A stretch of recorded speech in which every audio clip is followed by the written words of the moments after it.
Testing. Okay. Oh, he's passionate. Look out. So I'm gonna tell a few stories. Just something different. Okay. I'm gonna start off with the time I was in New Orleans.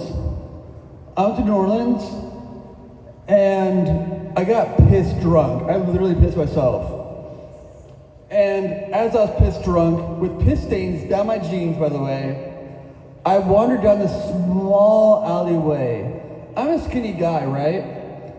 And I had to squeeze down this alleyway.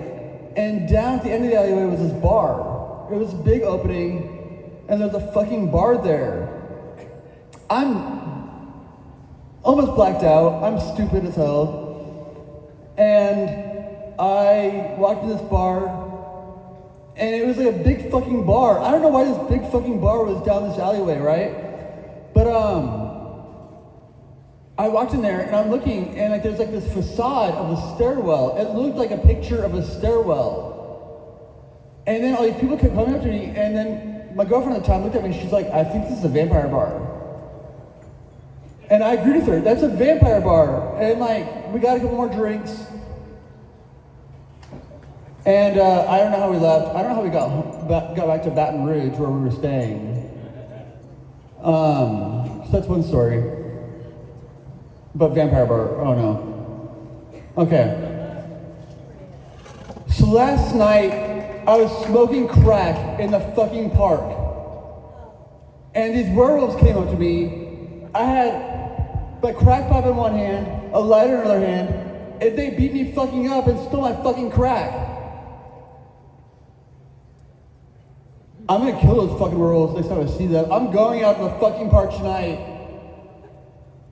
I'm gonna lure those werewolves with some fucking crack.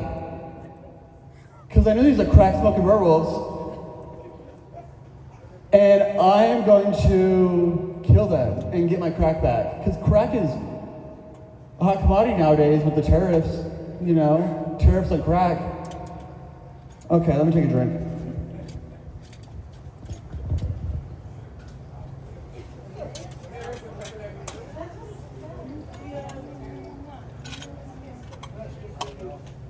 Thank you. Okay. All right. Now, I was at my house one time, and I used to be a heavy meth user. I'm not joking, actually. I used to be a heavy meth user. It was fun. It's fun. Meth is fun. It loses its luster after a while, but that's not the story. And my dealer tells me, she's like, you know, her name was Silver, by the way. Which Silver's a great name for a meth dealer. I will never live that down. So she tells me, you know, it's stronger if you boof it. Boofing is putting it in your butt. And me and my wife had never done that before. She's my girlfriend at the time, my wife. And I didn't know how to put a needle in my butt. So I got Silver to do it. And Silver put the needle on my butt. And I moved, and it was great. So me and my wife used meth for several years after that and continued to boof it. But, you know, it loses luster after a while. Like meth, like, you kind of like either get deep into it where you're injecting into your fucking veins, or you quit. And that's our two choices. So we quit. You don't have to cheer. I'd do it again if I want to, if I have to. I'm not against it. I'm not against it. Don't cheer.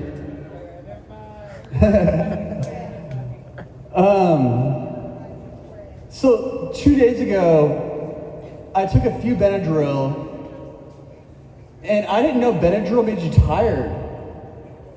And I talked to my mom on the phone, and she's like, no, don't take 12, Spencer, just take 3. So I took 3 Benadryl, and I was tired, and I wanted to drink. And I was like dozing off. But I wanted to take, we were talking about boofing, right? So, have you ever tried lithium? Lithium is a mood stabilizer. In a way, it's for people with mental disease, mental illness. And lithium, I don't really sure what lithium does, to be honest. I just know I have to take it because I have a disease that has to take it. But it's like, it's poison. It's fucking poison. Like, I have to get blood tested every fucking year for this fucking poison of lithium. So they make sure I'm not taking too much or taking too little. And I'm always like, well, you know, if I take all 30 of them that I've given a month, or all 60 I'm giving a month, won't that make it last for 60 days, 30 days? I say a lot. I like the word is probably top 5 words behind fuck. I'm gonna take another drink. I'm actually really comfy, so I'm not moving anytime soon. I'm gonna rant to you for a fucking while. Well, we do have one more performer, and we have to end soon. Tell me when you want me to end. Do you want me to end now? Do one more story, please. Okay. Shout out to Mila.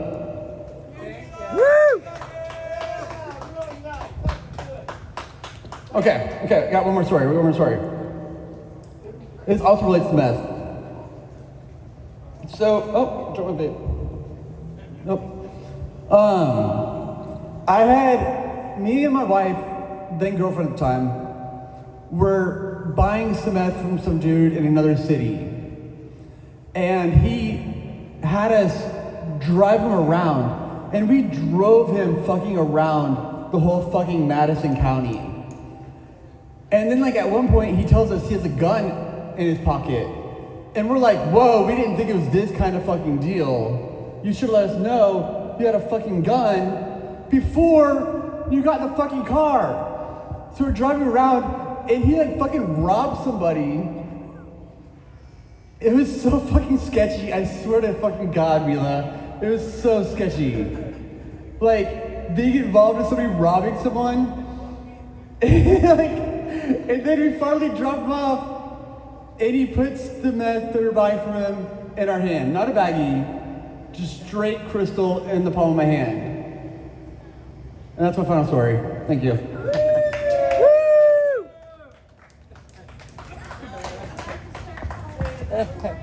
Wonderful. Spencer, everybody, put your hands together.